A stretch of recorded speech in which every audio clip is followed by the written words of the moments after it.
missing it, and therein lies the problem of their own. So they say things like, they're on, but they're wrong, Charlize, they're wrong, and hence this song. Welcome to the Theronathon. We're gonna do the Theronathon. Take a bite and chew the Theronathon. Juicy like fondue, the Theronathon. Get a film review at the Theronathon. Woohoo, the Theronathon. You are listening to Theronathon! We're taking you on an epic journey through every movie featuring Charlize Theron that this world is lucky enough to have.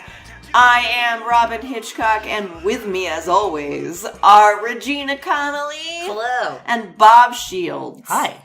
This week's episode examines 2000's The Legend of Bagger Vance. I would like to note right out of the gate that the reason we're watching The Legend of Bagger Vance is it's Robin's birthday weekend, and this was her birthday treat. I would like to note that I asked for several movies before The Legend of Bagger Vance, but we decided for various reasons we were not ready for them, and this was the one left. And there is a convenient tie-in to the Cider House Rules, which is that Rachel Portman did the music for both, which I could tell immediately. Yes.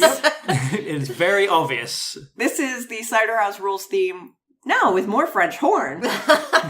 So we are, Regina and I are improv comedians, as cheesy as that sounds.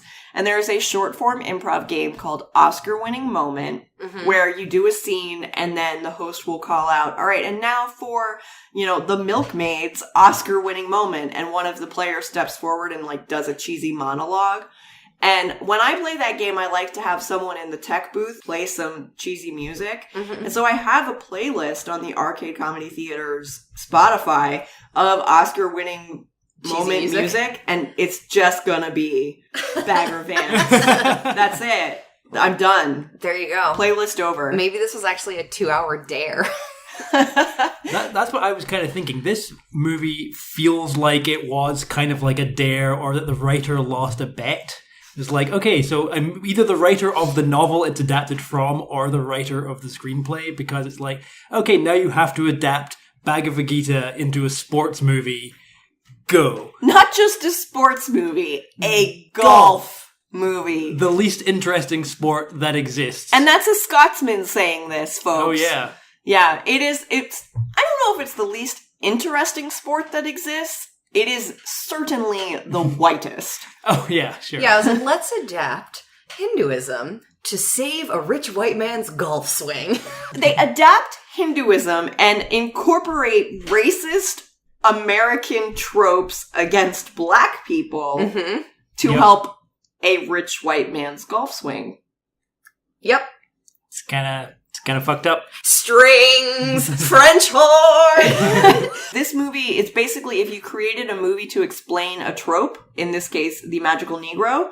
Yep. And I looked it up. Apparently, that term, magical Negro, comes from Spike Lee when he did a lecture tour in 2001 specifically referencing this movie and The Green Mile and obviously a million other things in our culture. And the original long form was Super Duper Magical Negro.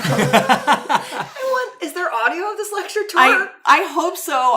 Minimal research, but I was so excited to hear that. But yeah, this is literally, they were like, you know how sometimes they have that black character whose only job is to help white characters with their problems, and they do it kind of mystically?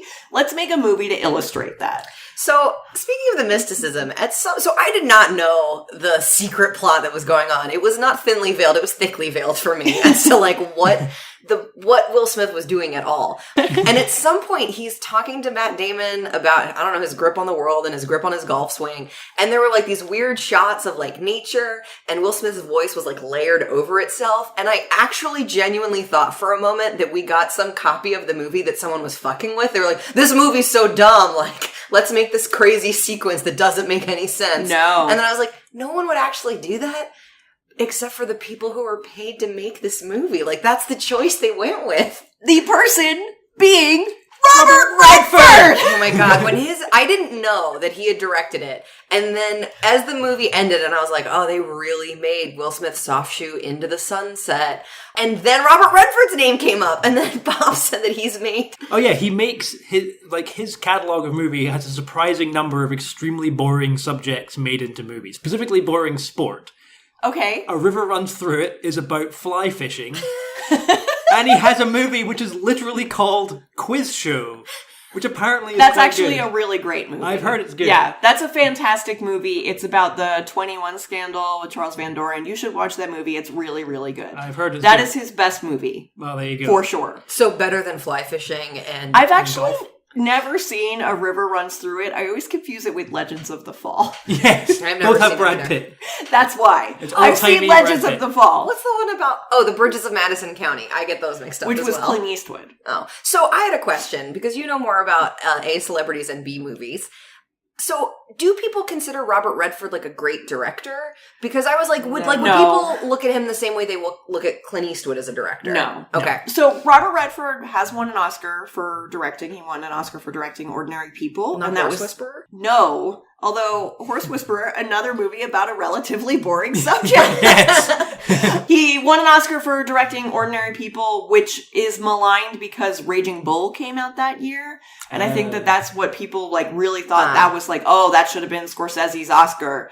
Gotcha. But Ordinary People is a great movie. Okay. So I think he has it. I Okay. think he can make a good movie. I don't think that he always does. Not to say Well, that he Clint definitely Eastwood doesn't. always does American Sniper, but like, I think that Clint Eastwood has like a really solid batting average with his movies in a way Yeah. that I don't think that Robert Redford does. Also, Clint Eastwood has probably made 3 times as many movies. Yes, exactly. Yeah. So this movie weirdly reminded me, like once I saw that it was directed by Robert Redford, I was like, it weirdly reminded me of The Great Gatsby starring Robert Redford. Yeah. Not in content or like at all, but just the way it was sort of like soft lens filmed and like this was obviously a much more terrible version, but I was kind of like, did Robert Redford direct this movie? Because he's like, I want to remember what I felt like when I acted in a much better movie. I mean, it could have been, but this, it definitely is kind of it feels like a parody movie. It doesn't feel like it's about the thing that it's about. It feels like it's ribbing the audience based on like the book or whatever. Because when I remember, I had never heard of this movie at all until we mentioned it last week. Okay. Never heard of it.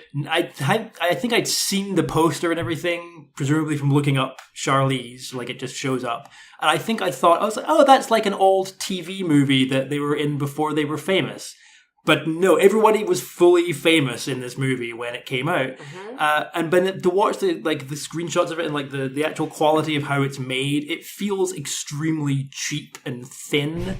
Like it doesn't have any real substance to it. And it's kind of highlighted at the very end when you have the money shot of him taking the final golf swing and like the path is like highlighted like a video game on the There board. are a lot of video game golf swings in Yeah. this movie. And I know because I've seen some video game golf because I have golf family. Remember last week when I was like, oh, I used to summer in Maine. Now I'm like, I have a golf family. Oh man. I think they tried very hard and very erratically to make golf moments tense, and they 100% failed for me. Yeah. But like Yep. they did the Jaws shot where it was like we're zooming in Oh, and yeah. moving Where backwards. they Like compress the perspective, like yeah. Also, it's really precious you called that the Jaws shot. full disclosure, I only called it that because Bob told me that's what it was. I think of that as the Vertigo shot. Oh, that's probably more classic. Okay. But you're right, they do it in Jaws too. Yes. Maybe I just have Hitchcock bias. And I felt like on different sequences they're like, we're gonna try to make this shot interesting, and then other times they're like, no. Guys, I'm going to do the quick plot summary. Okay, it's gonna be really cool. It's going to be lightning quick. So, basically, Matt Damon plays Randolph Juna, who is a Savannah, Georgia-based golfer. He goes to World War I. He gets PTSD. He abandons his wife, Charlize Theron, and she is a golf heiress, I suppose. So her father owns a beautiful golf estate, kills himself because of the Great Depression. So she's going to save the farm, essentially, by having a great golf exhibition with Bobby Jones and Walter Hagen, who are the two greatest golfers and who are actual people, which I never would have known. Those are actual golfers. Oh. And then there's a little bit of pushback. So they say we need to get a local boy because we can't have those Yankees. Bobby Jones was from Atlanta. They said the real South. Yeah. I just love that so much. So a little boy played by Edward Furlong, if you punched his face in. And made him only speak in sentences that were very long with him looking upwards at like has the 3/4 mark. Big old eyes. And he says, "What about Cap and Juna? What about him?" It is his only acting credit. I know. Poor little guy. I am fascinated by that poor little boy. Who, like, Regina, I expect you to have things to say about his mouth. No. You have so many comments about actors' mouths normally, and he has one of the most remarkable mouths in the history of film. Well, I'm gonna have to. I do not want to go back and rewatch this movie, so you're gonna have to provide me a screenshot. Basically, Look, mouths are important. Let us not forget the Rock, Dwayne The Rock Johnson's perfect teeth, and good old Tiny Palate. for our newer listeners, Tiny Palate is James Spader. I think they got it, even if you didn't give them the clue. So this little kid, Hardy, Something like that. I I think it's Hardy. the Yeah. little kid, when he's listening, because he's the narrator, so there's a lot of shots of him listening. And his eyes are gigantic and his mouth is a tiny little speck on the bottom part of his face. But when he's speaking, he has teeth everywhere. Yeah, he's an anime character. Exactly. Anyway, Hardy says, "What about Cap and Juna?" And they go get Matt Damon from Grey Gardens. He has a bar in his back garden or something. He's living in like a decrepit plantation and hosting a poker game in the slave quarters on the plantation. And I'm like, just invite them into your house. Yeah, you have a huge mansion Yes. house, which is empty. Guys, he's broken. He's real broken. He has PTSD, guys. And this was 2000, so that was pretty edgy for them to acknowledge that exists. So my favorite part about that, just to interrupt for the plot point or the plot summary for 1 second, is so at some point they show him at war with one like shot of like, oh, he's at war and everyone dies except for him. And Bob just said, "Oh, I wonder if this is going to be a flashback later." Spoiler, he was correct. So anyway, they convince him to be in the tournament through means including Charlize taking her clothes off. Great lingerie, though. Beautiful lingerie. It was a romper lingerie. It was a romper. Let's bring that back. A silk romper lingerie. A+ bag of Vance. Dear Vicky's secret.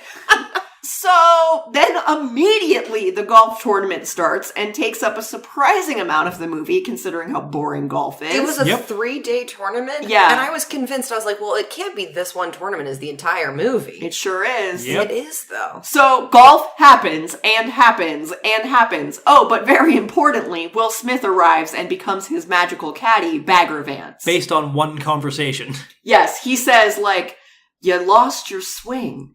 And it's somewhere in between everything that was, everything that is, and everything that will be.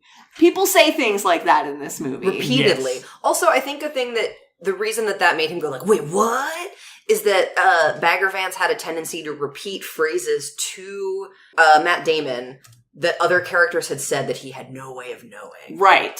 Like, he repeats what the little kid had said about how great a golfer he used to be. And he repeats what Charlize Theron said about it wasn't too long ago. It was only a moment ago. Yeah. Also, I wasn't clear that they were married. They were married. They show it in the very beginning. In the newspaper? Yes. Can we acknowledge how great Charlize Theron's "I'm done waiting for this asshole" moment is? Where she's I like- want to make a gif of this. It's so You awesome. will. Where she's on the porch and it's like the narrator is like, she got tired waiting. So, and it's just her like shaking her head, slapping her thigh, She and getting on with literally business. slaps her knee. It's so good. So this movie is a very, very good example of tell, don't show.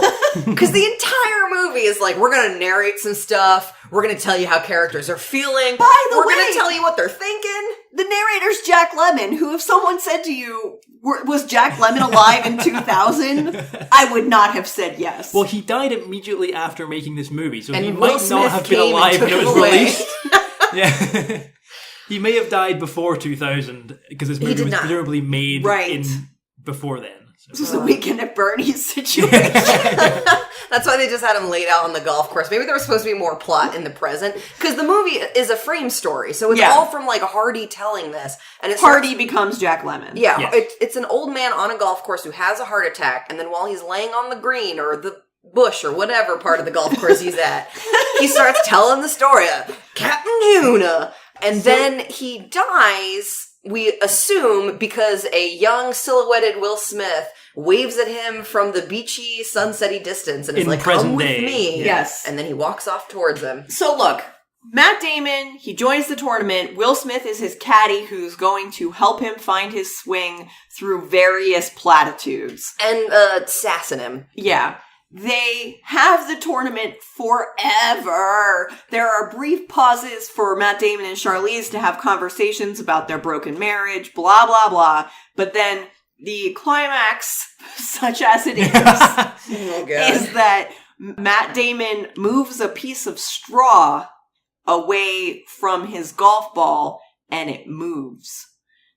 And he takes a stroke. It's so tense. He takes a stroke. Because it's the honorable thing to do. Right.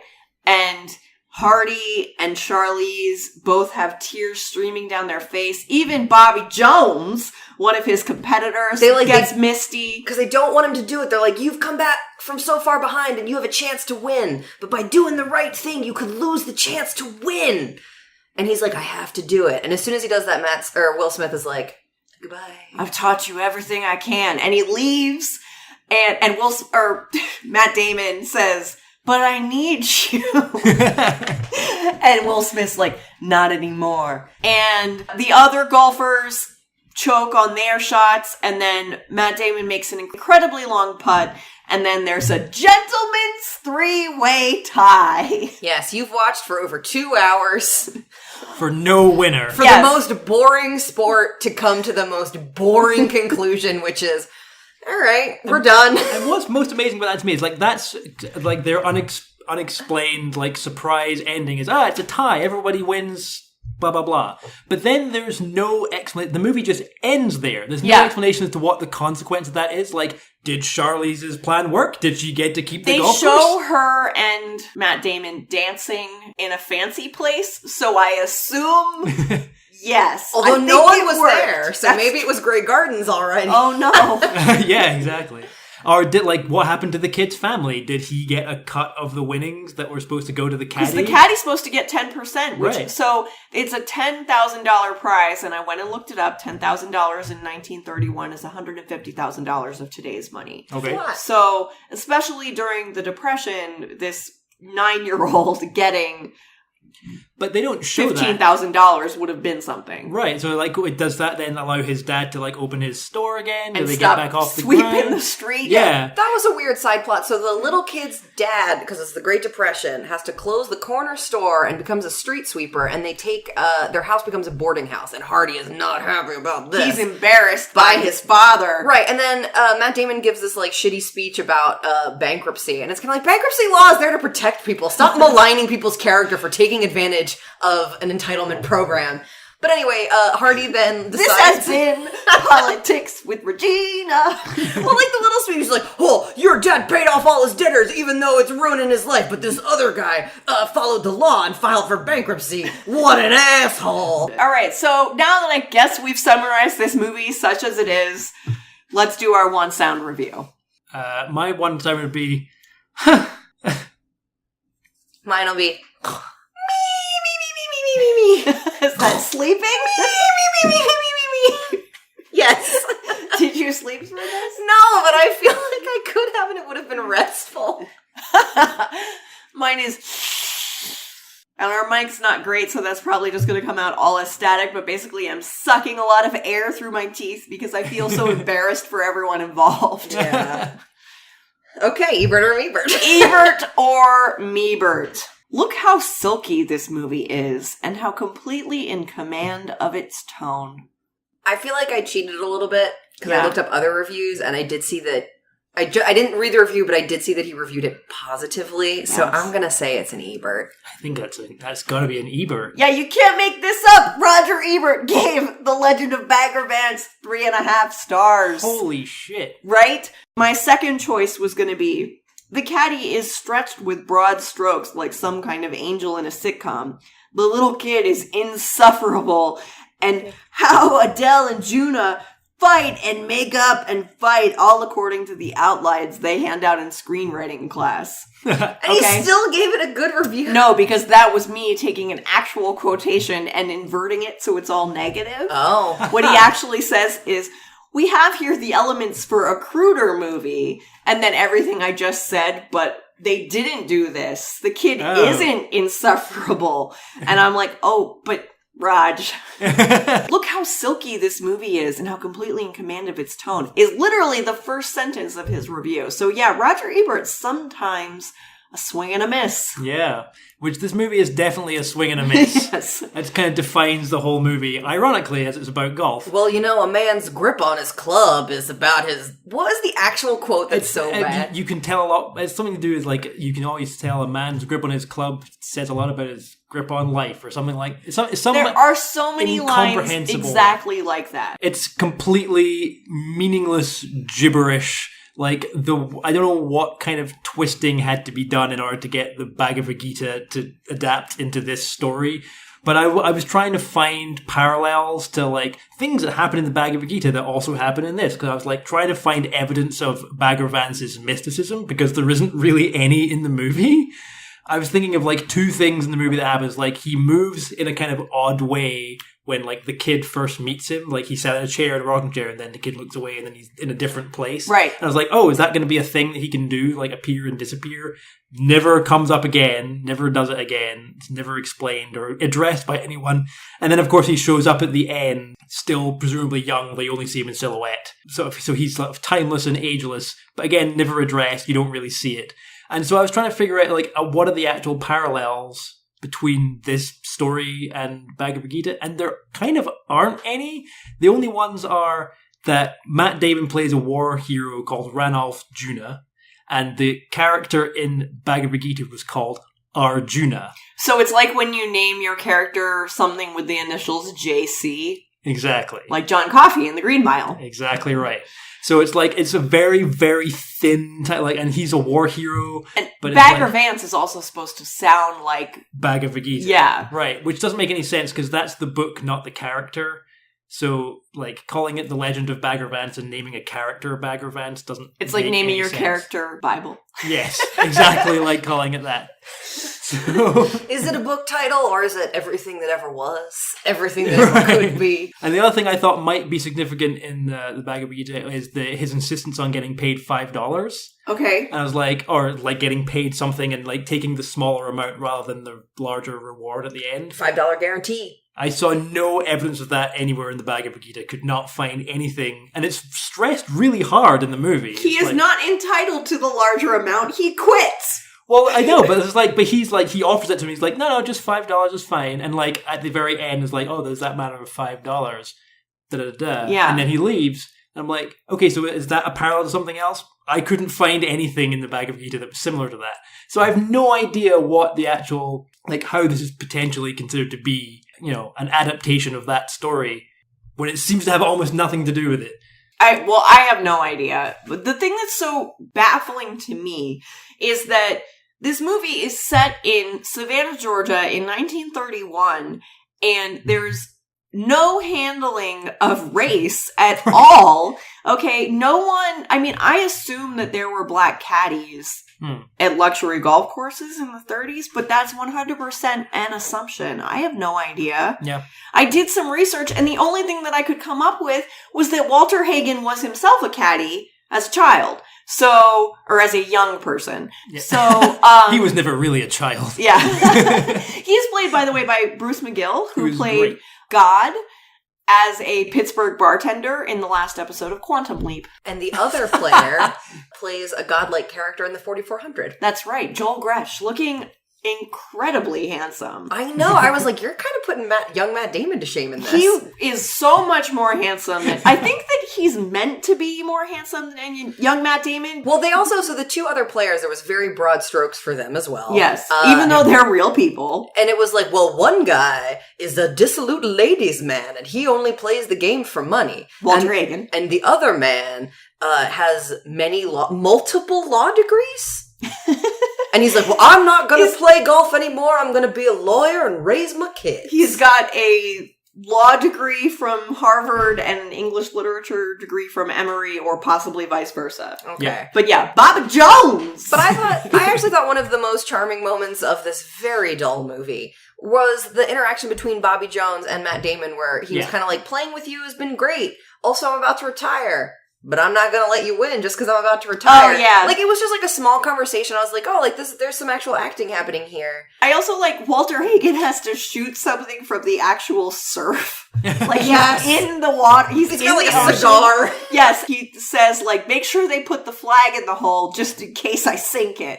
Yeah. And then Joel Gresh says, or Baba Jones says, I'm gonna miss playing Mr. Hagen. Yeah, there's just gentle respect Yes. all around. Nothing It's is a too gentleman's extreme. game. The most extreme thing that happens in this movie is that a small child falls out of a tree. Which is completely unacknowledged, and he Yes. just makes a whimper from off screen, but honestly, that's the best moment of the whole movie. Yes. I rewinded to watch it again. I'm gonna disagree. The best moment of the entire movie, and a thing that I plan to say many times for the rest of my life. Can I guess? Yes. You've got the gumption of a corn fritter, Nescalusa. No, but that's also pretty good. My favorite moment of the entire film is drunk Matt Damon doing the Good Will Hunting slouch in an armchair. Is sitting there having a drink, and then all the townsmen come into his house to convince him to play in this golf tournament. And one of them goes, but you're our gentle-born chevalier. I wrote down a bunch of the Southern isms in this that I just loved. Oh, Everything is a simile in this movie. Yes. Everything is like, wow, they're as happy as 2 bugs in syrup kind of thing. It's like all the time. I've Bob. never been to the Deep South. I don't know if that's what it's really like. But in Probably. the movies, it is. I love Judah couldn't whoop a dead possum in a gunny sack. What's a gunny sack? Oh, that's something that you like travel with, which I feel like like I know. a bindle? Maybe, but I think I know that from fantasy novels. And then I love how there's a scene where the little boy Harvey. I think it's Hardy. The little boy is trying to convince a town hall that has popped up about this golf tournament. This town is nuts about golf.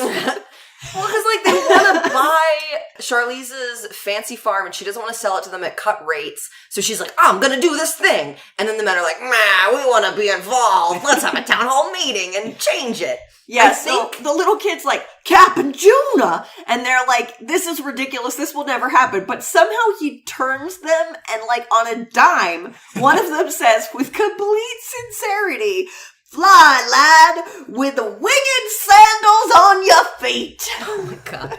So I looked it up. A gunny sack is used to transport grain, potatoes, and other agricultural products, and is often made from jute. And it is apparently an imperial mistranslation of an Indian word. Oh. Oh, there you go. So, So Native don't get American? whipped in one. No, India. The Okay, British. so speaking of India and British and the Bhagavad Gita, is Walter Hagen's caddy is Oh, yeah. Sikh. Yes. And never acknowledged. Just there. There's also a man in a kilt. Oh, yeah. The Which Scot. perhaps brings us to who is Keanu? Wait, I did want to ask Bob about that guy's accent. How was he doing? So, not well. Not really badly. It wasn't like a cartoonishly bad accent, but he wasn't like convincing, and he definitely pronounced Juno's name wrong. Is he actually Scottish? We're making fun of his accent, but he's actually a quite Scottish. possibly. I'll look him I up. don't know. But what I did say is the one point, I think he's someone who's considered to play. They're like, oh, we should get that guy to play. And someone goes, he's a Scot. The only reason he comes into town is to get drunk. Yes. There's a lot of nonsense about how terrible Scottish people are, and then at their Scottish tournament of Scottish game, they have a Scottish referee. And when I say Scottish, I mean, he is a cartoon. Oh, like, yeah. I think He's there's like got the bagpipes little- behind him. Pom-pom on his head. Yep, he's in full kilt regalia with the, like... He's got a chip on his shoulder about the English, very visible. Yeah. It's hard for me to say what this character's name was. We can The Scotsman's name? Yeah. I'm trying to look him up, but like none of these characters are listed as Scottish cartoon man. None of them have the surname McDuck. Oh, damn. Oh, here's a Dougal McDermott. That sounds... That's gotta be him. Okay. He's Irish. So, who would Keanu be? So this is why I brought this up. I feel I've been doing our C- photoshopping for A plus times a So million. good. for our Instagram account, At Charlize Theronathon. and I feel like I have become completely poisoned, and I just am thinking, what do I want to Photoshop? And what I want to Photoshop is Keanu as the Scottish referee of the golfing game. But I think that if I'm playing the way that the game was meant to be played, I want Keanu to play Baba Jones. Yeah. Oh. Yeah, the charming, handsome... Family man. Yeah. I would like him to play Walter Hagen because I would like to watch him putt a golf ball into a woman's bosoms. and the reaction shot. Also to see him standing in the surf, smoking a cigar, being like, I'm gonna make this. It would be fun for me. I feel like current day Keanu would be pretty good Yes. as Walter Hagen, and time appropriate Keanu would be good as Bobby Jones. That is true. Much like with the Eric Stoltz situation in 2 Days in the Valley. Yeah. So I was thinking Keanu could really replace any male actor in this. It's not Because like... they're all the same. Exactly. And also, that's why Keanu's so wonderful. Exactly. He has the range to play every single character in this movie, with the exception of Charlize. But I do agree that the correct, most obvious answer is definitely Bobby Jones. Though he could also replace Matt Damon. Like, Yeah. that would be like... I just wouldn't want that for him. Right. It's much like when you said, you're like, I don't want Keanu to spend a minute more of his life in this horrible movie. Yeah. That's how I feel about Keanu and Bagger Vance times 10. So, while we're talking about how bad this movie is, let's rank it. And then I think we probably should spend some time acknowledging that Charlize Theron is in it. Yes. I think we've handled her appearance in this movie about the same level that the movie has handled her appearance in the Well, we movie, should which say- is with not the respect that it deserves. So, I mean, she is far more prominent in this than she is in Cider House Rules. Like, it's a far more independent character. Like, She matters more to the plot. yeah, and she slaps her knee. Yeah, she slaps her knee very well, and she sinks herself into that character. Like with a true movie star quality. She is still Charlize, but Yeah. she's like 80% the character and 20% still herself. Mm-hmm. Whereas the male actors are the reverse. Like it's Matt Damon being a golfer. He's not a convincing veteran pre-golf star. Yeah. I feel like Will Smith, I think Will Smith is one of the most charismatic people alive. Oh, yeah. Yes. Possibly one of the most charismatic people ever to live. Yes. And he is not charismatic in this movie. See, I feel like sometimes he is. Like, I was I gonna say, I was when like, he does his soft shoe at the end. as racistly embarrassing as that is. I just, like, I think that someone without his, like, historic levels of charm would have made this movie even more unwatchable because it would have just been even more boring. But I feel like the Cider House Rules annoyed and angered me. And this movie, I think by putting Will Smith, who's super charming, into such a terrible movie, like, that was like, what a waste. Yeah. But it did make it more watchable than if someone more boring had that role. All right, let's rank it, guys. Okay. So, much like Regina last week with Cider House Rules, I had a moment of, is this worse than Children of the Corn 3 Urban Harvest? Wow. Ultimately, I decided, no, it is not. But this is decidedly my second to last movie. So it is now my number 6, one space below Aeon Flux and one space above Children of the Corn 3 Urban Harvest. Oh my god. So it is just funny to me because Aeon Flux has remained my number 2 for so long That is now. amazing. I definitely am putting this one at the bottom. But for me, like I was saying, like, Cider House Rules actively angered and irritated me. Yes. And this movie I just found so bland as to be like, right. So I am going to put it a third from the bottom. So it is below 2 Days in the Valley, but above The Cider House Decidedly Does Not Rule. Yes. So I'm gonna buck the trend a little here, because I can't really say that I didn't enjoy this movie, because it was just so ridiculous, like a cartoon parody movie, that I was like, oh, and like the kid falling out of the tree, and like the weird kind of southern epithets that they come out with all the time. I'm like, this is entertaining, but not for the reason that it sets out to be. It's not inspiring in any way, which is what it's really trying to do, but it's still an entertaining movie. So I'm actually going to make this my number 3, I think. And here's the thing. So I'm putting it above The Italian Job, which is my current number 3. And the reason I don't think it's a better movie than The Italian Job, but it is at least emotional in a way that like is minutely effective. But The Italian Job is completely bland. Has no emotional reaction for me whatsoever. And what this movie has that The Italian Job doesn't is this movie feels like it was made by people. Whereas The Italian Job feels like it was made by a machine. Like there is a corporate machine of checks and balances and data-driven decisions that spun and eventually spat out The Italian Job. Whereas this feels like, oh, a guy wrote a goofy book, a goofy guy then adapted that into a screenplay. A goofy guy, Robert Redford, one of our greatest movie stars. Who then adapted...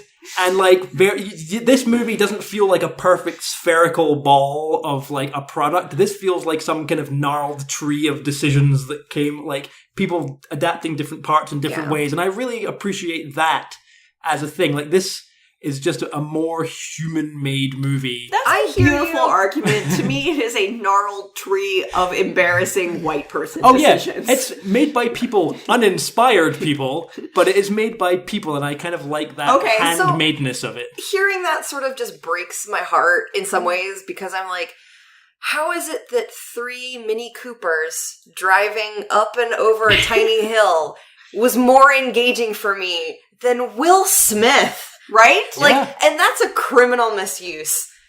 Guys, The Italian Job is still my number 2. Oh, God.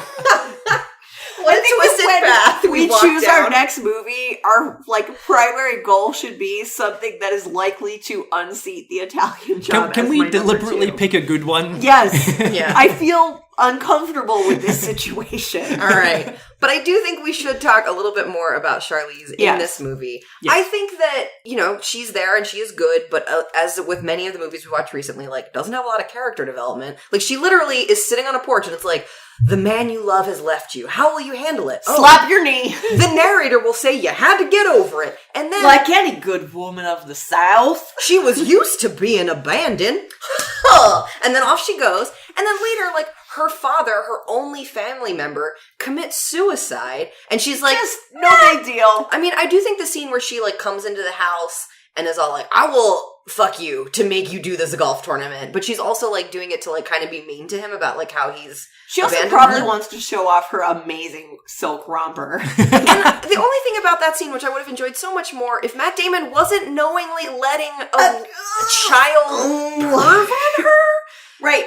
Harvey, whoever he is. Hardesty Hankelstein was there. He is watching Charlize disrobe to use her body to put Matt into this golf tournament. And Matt knows! Yeah, and he's like, oh, he's asleep. Oh yeah, don't worry about him. He's out like a light. It's so creepy. Yeah. But here's the thing. All the criticism of Charlize that you can lay on this movie is actually criticism of the writing. Yes. Oh, yeah, 100%. Oh, 100%. So my criticism of her here is, girl, you should have known better. Yes, exactly. Everyone should have known better. Exactly. But, like, this role was, like, she sank herself right into it. She did a great job. I think this is, like, her at the top of her movie star game already. Okay. At this stage.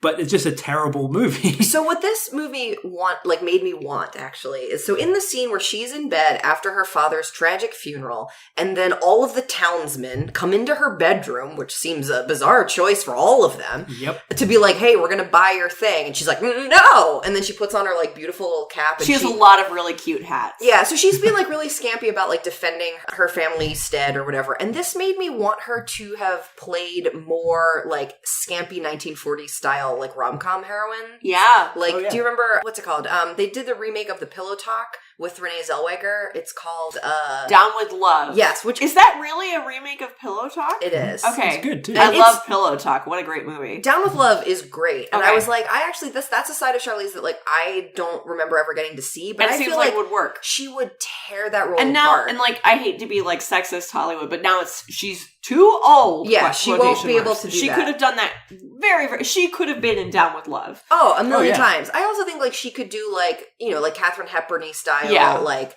very smart, witty, you know, like Bring that it type up, of, baby. yeah, like that type of role, and that this was, like, a brief glimmer of, like, another path that her career could have gone down. So I gotta say, my little thing about Charlize that I'll never stop talking about, her eyebrows. They made a regression here. I don't know if you guys noticed, this is a year after Cider House Rules, and they plucked them back out for period reasons. I was going to say, that is period appropriate. But of course it's period appropriate, but poor girl, she's trying to save herself from her 90s mistakes. So next movie will be a full bushy eyebrow and a powerhouse performance so that we can... I think that's roughly true. I'm just like, no, I just mean whatever we pick next. We need those things. Oh, I That's see. what the podcast is missing. Oh God, we need real eyebrow Charlize. So, would this movie be improved by a prison riot? Oh, yeah.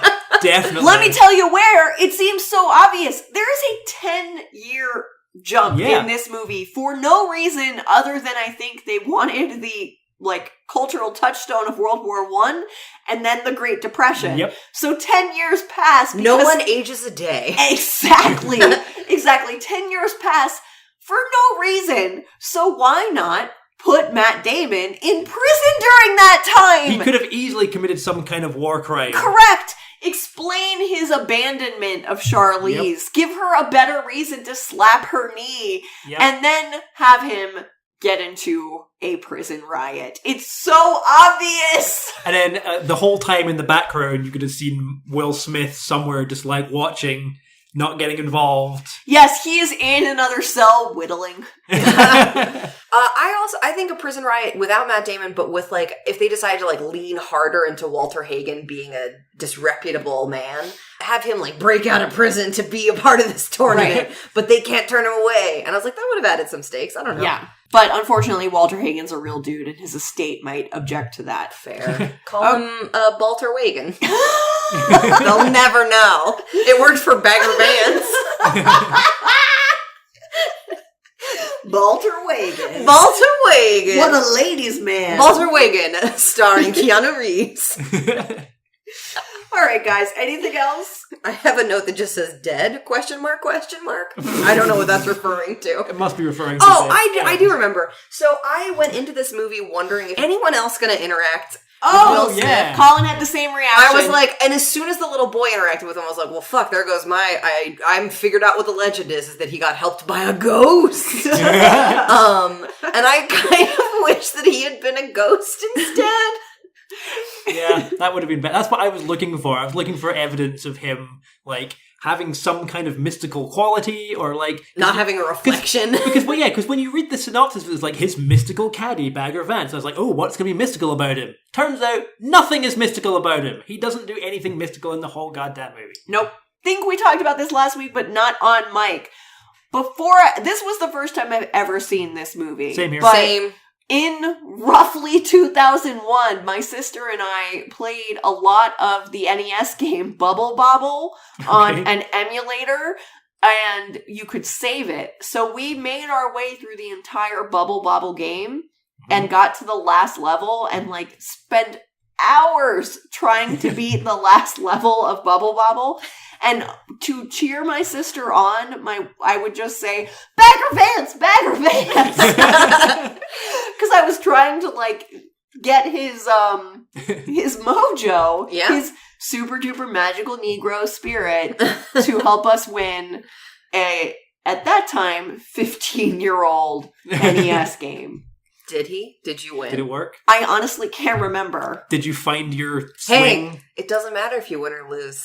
Because that game was everything that ever was. Everything that ever could be.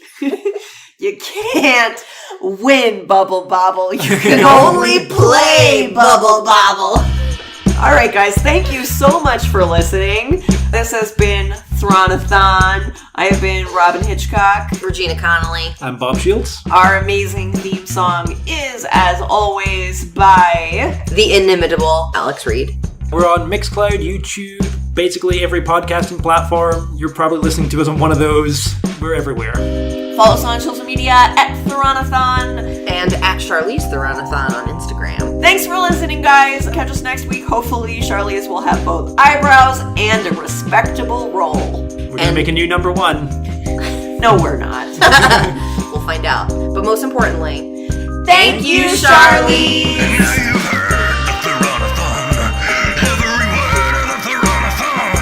It just occurred at the Theronathon. I hope your heart was stirred by the Theronathon, and that your kitties purred at the Theronathon. Your curiosity spurred by the Theronathon. You're turning into a nerd for the Theronathon. And if you're flipping the bird at the Theronathon, we are undeterred at the Theronathon. We're reading your word and so forever when I want Bob or anyone to do something for me, I cannot wait to say, but you're my gentle-born chevalier. Wait a second, and this is going to be a spoiler for a future episode, but isn't there something else you like to say to people? That is true, and I will save that for later. Yeah, all right. It's not a spoiler, it's a teaser. Stay tuned, guys. I've got a lot of needs and ways to get it done.